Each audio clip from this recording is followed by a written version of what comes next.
You're holding up very well. You are? Only because She's of just my holding leg. on. She's holding on. You see the picture, white knuckles. I hold on for You'll have to talk her through it. You mean that you're a little bit scared?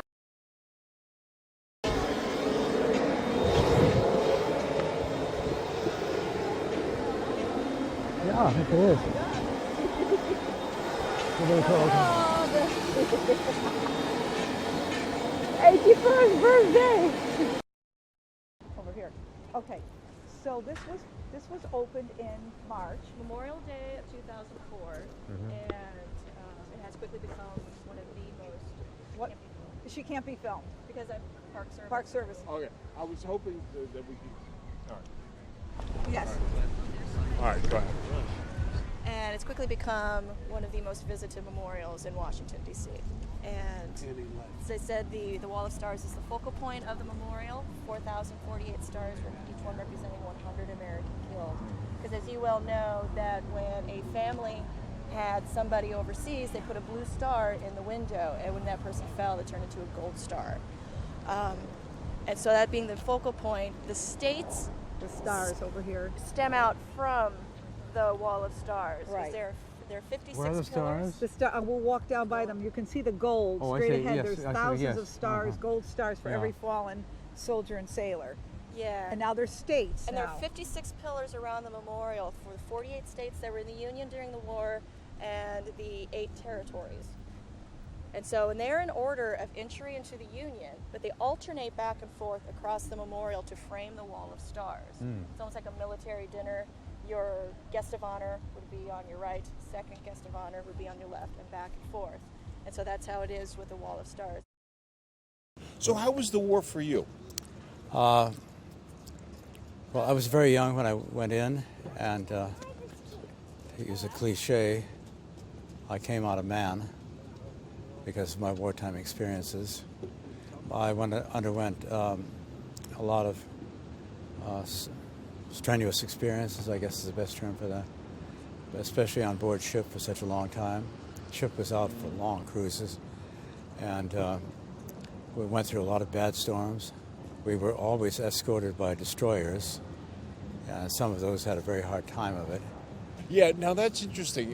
You came out a man. I actually went in as a very serious teenager and came out with an attitude of how playful life can be, because once you've lived through that, you really don't care about the hazards of life or being a casualty or anything like that. You become much more easygoing about fate. I think I had some of that too. I think it's a nice way of expressing it. After a while, it became just like watching a bad B movie. We were no longer participants ourselves corporally, but in a way that we just made things up. We made up our own horrors, and the horrors that we imagined were much worse than the horrors that we saw. You had to do that to protect yourself psychologically. Otherwise, you'd go bananas. In a short time, you'd be transfixed by fear, which is one of those things they tried to help you avoid. In the Navy, the interesting situation was always that when you were at sea, say a couple of thousand miles, you couldn't get off and walk, for one thing. But you really felt detached from the mainland. It wasn't, and there was no solid ground. So it was quite a different experience from the Army personnel and who were in Europe, for example, although they had their own horrors. But they were on solid ground, and they could lie down and nothing was moving around underneath them. So that was something to become adjusted to. Yeah, I always loved the wobble after being at sea for several weeks. The wobble down the pier as the ship, the non-existent ship underneath you, non-existently moves, but you move the planet according to your ways of the ship. They call those sea legs. Yes. Sea legs, having sea legs. Mm-hmm. When you got off, the legs are spread out because you don't want to fall one way or the other. Yeah, different posture. Yeah, overall, I didn't like the experience of the military, but I wouldn't have missed it for the world. Mm-hmm. Well, I think I feel somewhat the same way. I was really, as I said before, a boy when I went in, and then it made me a man, or led me toward manhood. in a way that I wouldn't have had before. For me to have a World War II veteran nearby is refreshing, because you have a different perspective than those of us who came out of the Vietnam era, and certainly the Iraq War, Iran War, Persian Gulf. It was a different war. It was the last what I feel to be noble wars.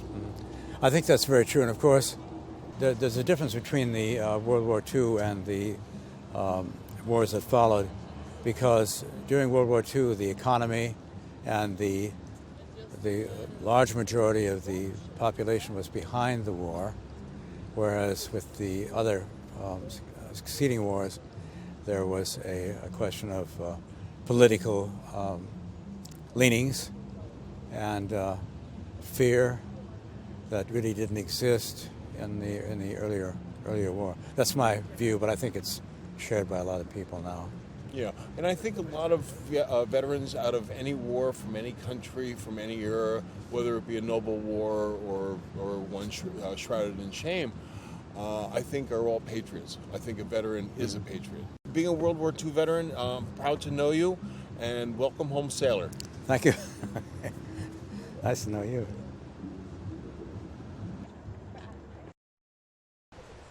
Impressive, isn't it? Yeah. Yes. Was it moving? The truth is, if there had been more music theorists in the service, the war would have been over in a couple of years. Alan, that's right. Step for 1 second, Okay. and then I'm going to get you guys to the shot. 3 or 4 days. Ready? You mean we would have given up? Alan? Okay, Madeline next. Oh, see, you have a sequence, and then Debra next. Uh-huh. Woo! Yeah, bugs. And Madeline, did you enjoy your day here today? Oh my God, it was wonderful. I have photo. He took photos of me with Idaho, and he took a photo of me with Normandy. And Alan, did you enjoy your day? Yes, I'm still enjoying it. It was wonderful.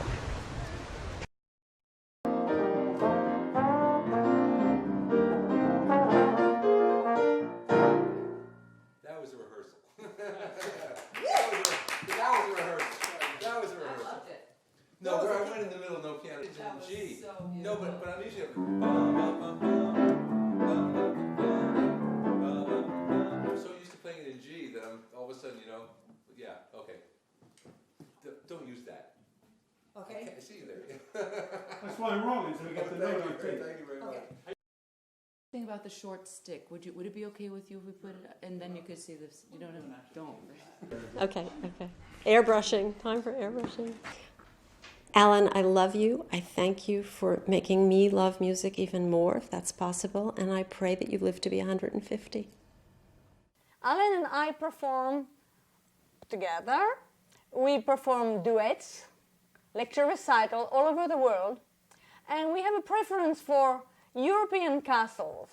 We play at the Château de Haute-Goulaine. This is the competitor to my son Jan, who has a smaller castle.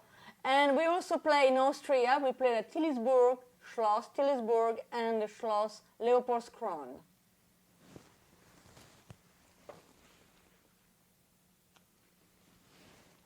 Another one?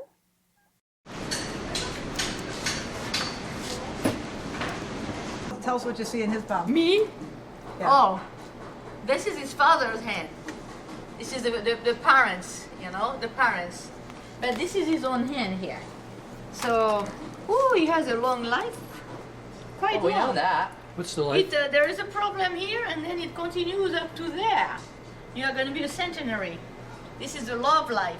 You had a few women in your life. Well, I don't want to say anything about that. And this is luck. Look at that. Look at that line of There are luck. times when you talk and other times No. when you don't. Surprise, Here they are. surprise. Hey, Alan, how are you? So nice I to see you. can't believe it. Hi. Oh, it's nice to meet you. I can't believe it. Very nice. This is where she did not want us to move. She didn't want us to move. Is this where you wrote your dissertation? This is a surprise. What a surprise.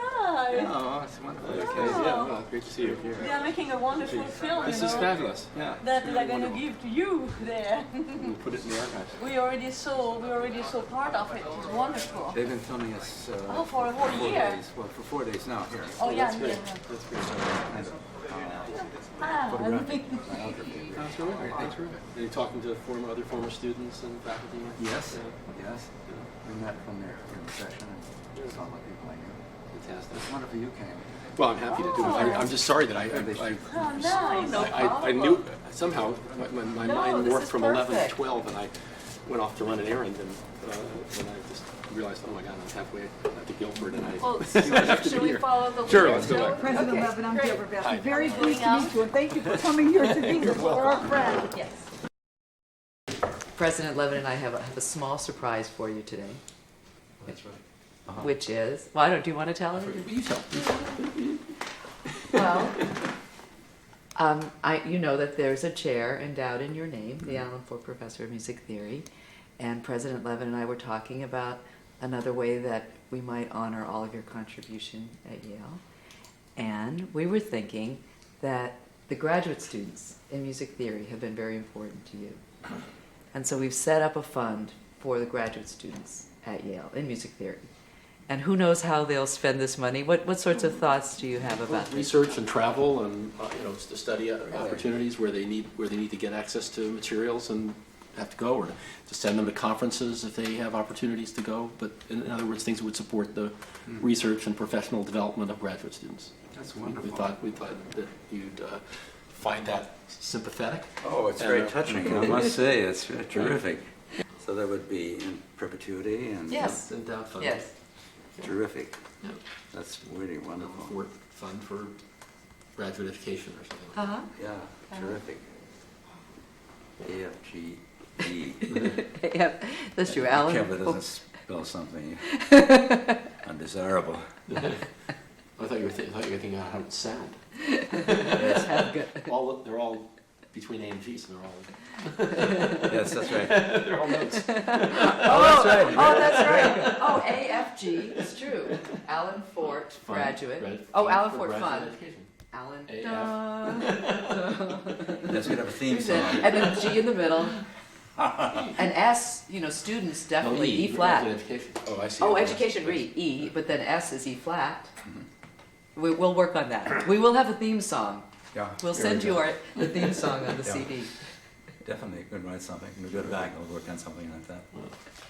That's So anyway, thank you very Thank you, much. Anne. It's wonderful Thank how you and Roger Thank you. have supported, given Yale an opportunity to honor this outstanding and distinguished scholar and teacher. We're very grateful. Thank you. A lot of pleasure. Thank you. Thank you. It's terrific. We have one last request, which is I'm going to bring Madeline in. If we could just have one photograph. Sure. Oh, that'd be great. Maybe in front of the fireplace would be lovely. Okay.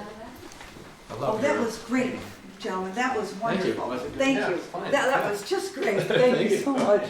You did a wonderful job, Thanks. both of you. That was wonderful. And what a beautiful place to film in. May I move this slightly to the side? Sure. President Levin? Okay. Looks awesome. No, it's colorful. It looks fine. Randomly positive. It looks fine. And I'll get my little camera. I'll take a snapshot. Okay. Oh, it was beautiful. Madeline, here, we want to get a three-way shot of this one. Maybe stay in the middle. I'm going to get a few. Okay, good. If I could ask you to just center yourself. Yeah, perfect. Centered on the. Oh, that's wonderful. That was beautiful. That's now this is better than in that Naples.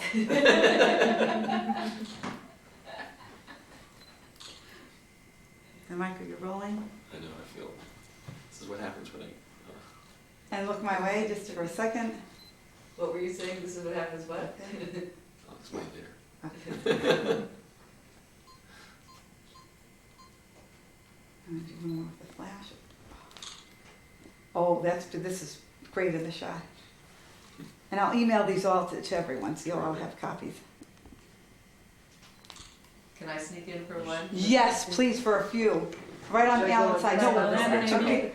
We'll have to have the lovely ladies surrounding the fellows. Oh. Okay, look this way and everybody say, yeah. Yeah. I'll do one more. Good shot. Michael, you're rolling. Going real close. That's right. There's no tan. How's my tan? Well, with these two. Try that. How about try this? This is put them together. That's great. Great move. Yeah, because we be That's great move. Actually, you don't have the up and down. Well, that's perfect. Right. Well, that looks lovely. Wonderful idea. Here, I'll let you take a look and see what you all think. How does that look? That looks great. Very good. That looks great. Good one. Thank you.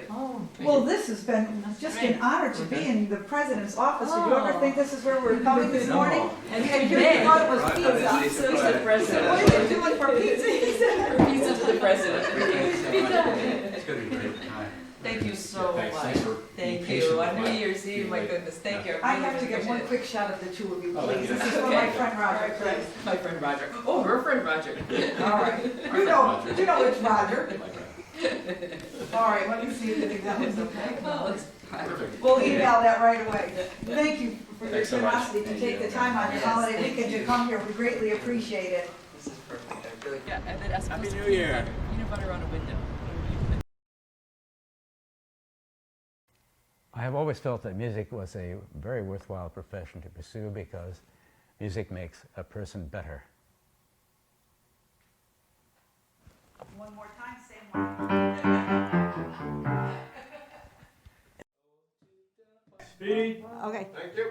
Okay, folks, and there you have it. This has been a fun-filled year with my good friend, Professor Allen Forte. He's done a wonderful job. He thought he was going to retire at 81, but he's got a new life as a movie actor. And from here on in, we're going to have to put him in films and put him with the Allen Forte Trio in San Francisco in a jazz club. But I know one thing, he's going to be around kicking for another 20 plus years if we have anything to do with it. That's myself and my good pal Ann McNamee. So there you have it, Allen Forte, you're a new celebrity with a whole new career, 45 years to go. And Happy New Year! Happy New Year, Allen Forte! That's very sweet. There you have it, and cut.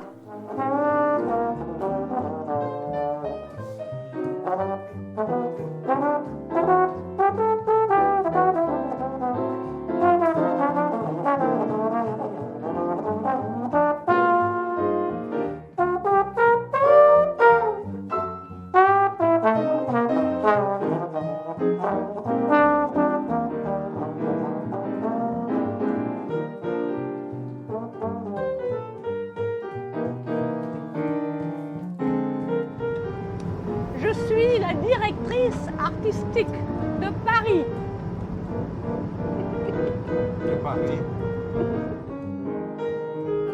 The producers.